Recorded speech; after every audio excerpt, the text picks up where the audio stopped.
Swastiastu. Perkenalkan, saya Agnes Rini Astuti, Kepala Sekolah TK Cemara Kasih, Jembrana, Bali.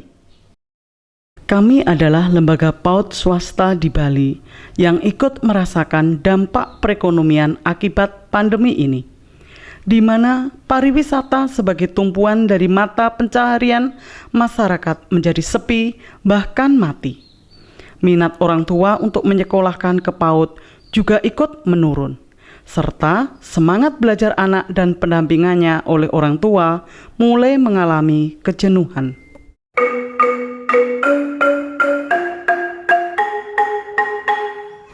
Sekarang, pandemi COVID-19 berangsur-angsur menurun.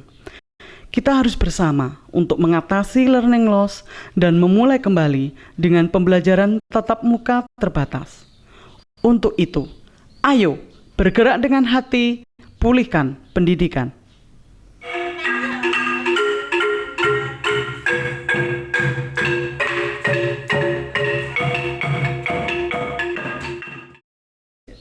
Sebagai kepala sekolah, saya harus berani mengambil kebijakan dan langkah inovatif untuk mencari solusi melalui sudut pandang dari kompetensi, kepribadian, manajerial, kewirausahaan, supervisi, dan sosial.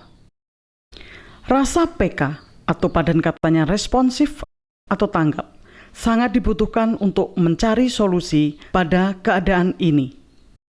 Maka kami di PAUD Cemara Kasih melakukan langkah PK, yaitu pembelajaran berbasis aktivitas, empati, kewirausahaan, dan antusias sebagai praktik baik dalam upaya mengatasi learning loss pada masa pandemi COVID-19 dan pembelajaran tatap muka terbatas.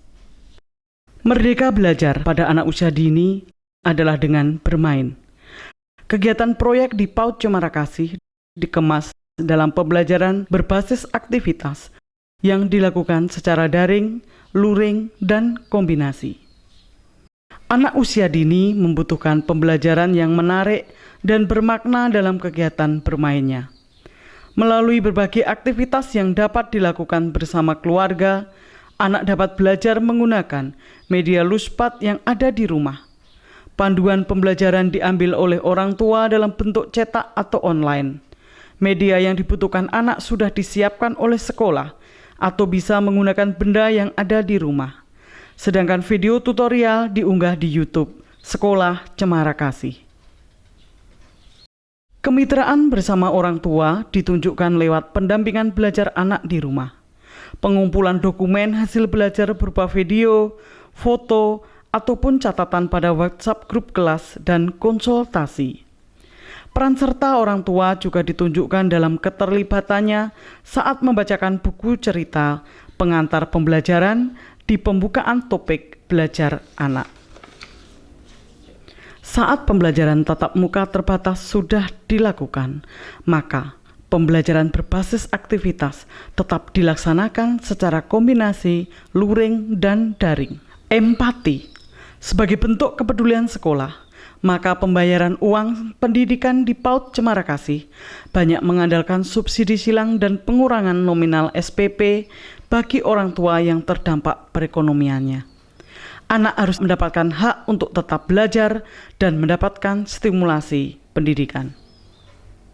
Untuk mendukung biaya operasional sekolah, maka unit produksi kewirausahaan harus ditambah. Kewirausahaan sekolah selama ini yaitu wisata pendidikan dan pembuatan jajanan sale pisang. Hal yang dilakukan lagi adalah dengan membuka kedai makanan dan sayuran sehat di depan gerbang sekolah. Karyawan dibantu oleh guru di sela-sela kesibukannya menyiapkan tugas belajar anak, melayani pesanan dan mengirim barang pada konsumen secara bergiliran. Beberapa orang tua murid bahkan terlibat sebagai reseller, pemasok, dan pengantar barang.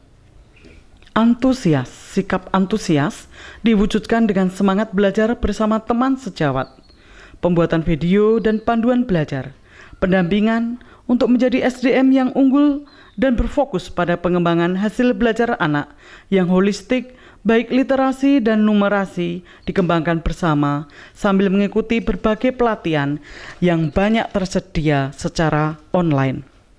Kami juga tetap melayani pembelajaran dengan menggunakan mobil kunjungan kelas ke rumah peserta didik. Mobil ditata seperti suasana kelas, sehingga anak tetap merasakan keceriaan sama seperti saat sekolah. Bahkan anak yang belum sekolah atau sekolah di tempat lain boleh menikmati mobil kelas kunjungan ini di setiap minggunya. Sekolah juga terlibat aktif dalam kampanye Ayo ke PAUD di Kabupaten Jembrana. Persiapan dan pelaksanaan prosedur kesehatan saat pembelajaran tatap muka terbatas juga harus ditegakkan secara disiplin. Supervisi harus sering dilakukan karena yang paling penting adalah kesehatan dan keselamatan dari warga sekolah. Praktik baik kami melalui langkah PK dapat menjadi solusi dalam upaya mengatasi learning loss pada masa pandemi COVID-19 dan pembelajaran tatap muka terbatas. Hal ini nampak pada meningkatnya jumlah peserta didik untuk tetap belajar di PAUD. Operasional sekolah bisa didukung lewat unit produksi. Guru dan karyawan tetap merasa nyaman karena tidak sampai mengalami pengurangan tenaga kerja. Semangat belajar anak dan pendampingan orang tua juga terasa meningkat kualitasnya. Mari bergerak dengan hati, pulihkan pendidikan. Om Santi Santi Santi.